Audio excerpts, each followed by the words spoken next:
Hey guys, welcome back. This is Anya.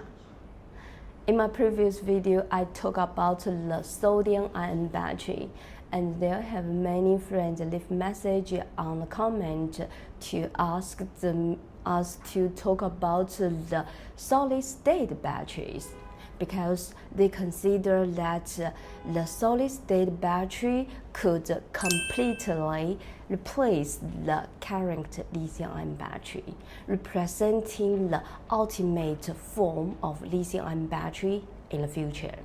So, is that real in the case? Let's start by understanding the traditional lithium-ion battery. They are mainly composed of positive electrode cathode, a negative electrode anode, and a separator, with the space between them filled with the electric light. The cathode is typically made of the lithium-containing compounds, such as lithium nickel manganese cobalt oxide (NMC) or lithium iron phosphate (LFP). Since lithium is a highly reactive metal, during charging, lithium ions move from the cathode to the anode under the influence of the electric field. The anode is made of the graphite, with its atoms arranged in ordinary layers.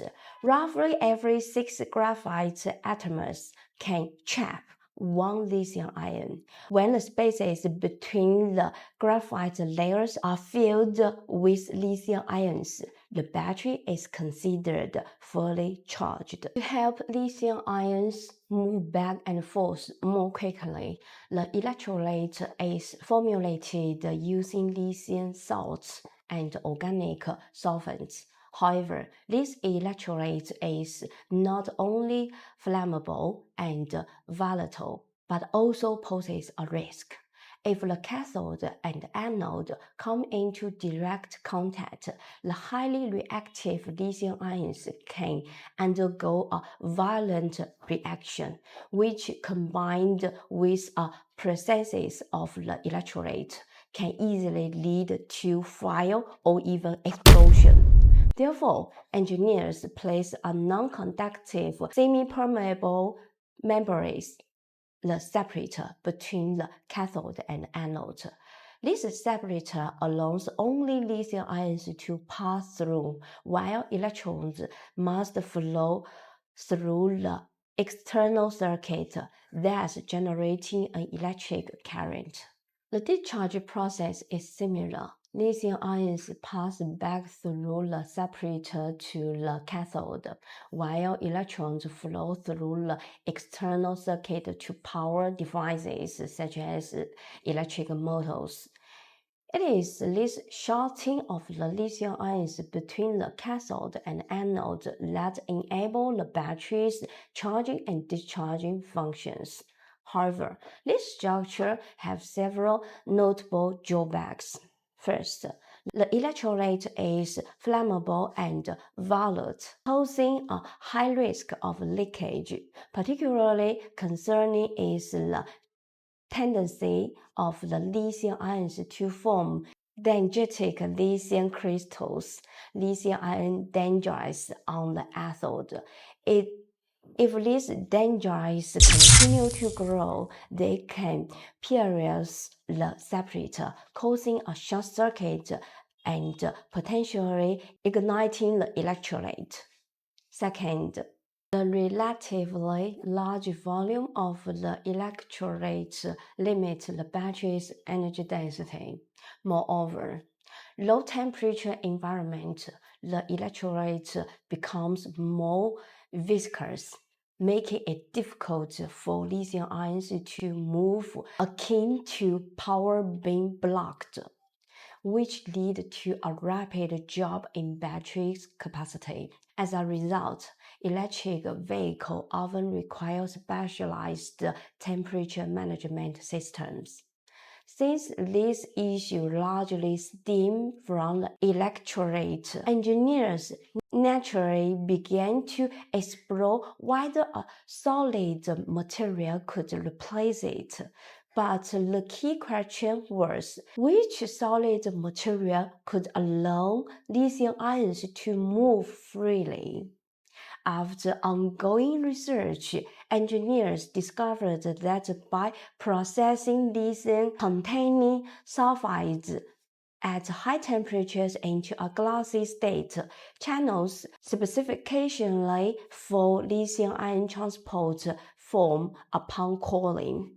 These sulfide-based solid electrolytes exhibit extremely high ionic conductivity, approaching that of the traditional electrolyte. Similarly, oxide electrolyte and polymer electrolyte has also developed out. With the electrolyte replaced, the risk of short circuits is reduced, and the battery can withstand high voltages. By upgrading the cathode and anode materials, charging speed can be significantly increased. Engineers have even attempted to use metallic lithium directly as anode. Its capacity to host lithium ions is 10 times that of graphite. Coating of the surface with a silver carbon layer can further help distribute lithium ions evenly. The cathode is also replaced with more efficient materials such as high nickel NMC. The series of improvements first addresses the flammability issue. Lithium dendrites are least likely to form, and even if they do, it is difficult for them to reach the cathode, even if the separator is punctured. Fire is least likely. Additionally, there are extra advantages. Due to reduced volume, the distance lithium ions need to travel is shorter, improving charging efficiency. Double the battery capacity can be installed in the same place, potentially increase the driving range to over 1,000 kilometers. At the same time, the battery is least affected by temperature, eliminating the need for complex thermal management system and reducing manufacturing costs for electric vehicles. Given all these advantages of solid-state batteries, why haven't they been widely adopted yet? The main reason is the cost. Producing solid electrolytes is extremely challenging. Sulfide electrolytes cost 3 times more than gold, and when exposed to water, they produce highly toxic hydrogen sulfide gas, requiring a production environment over 100 times drier than a desert.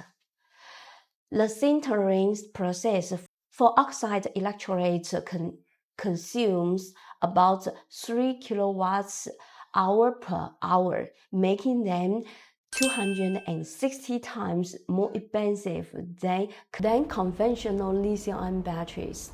Polymer electrolytes have the lower relative cost, but still amount to around 2,000 RMB per kilogram.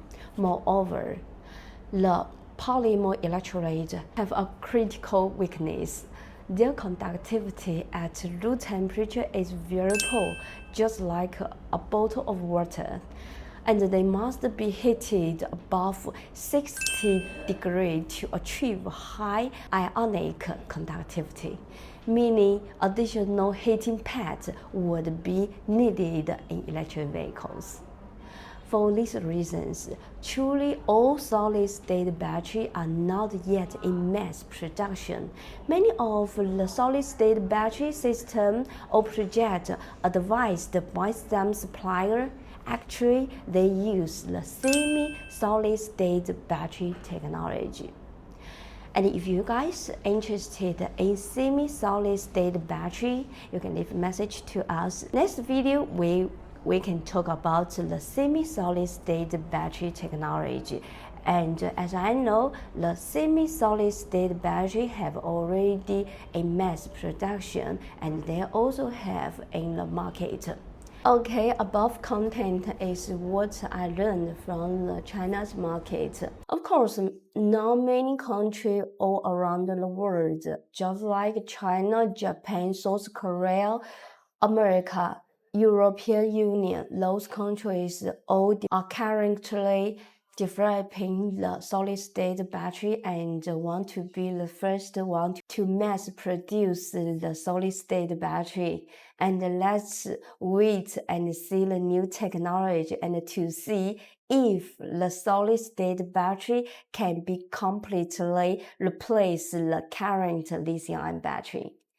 Okay, thank you for you guys watching and see you next video. Bye bye.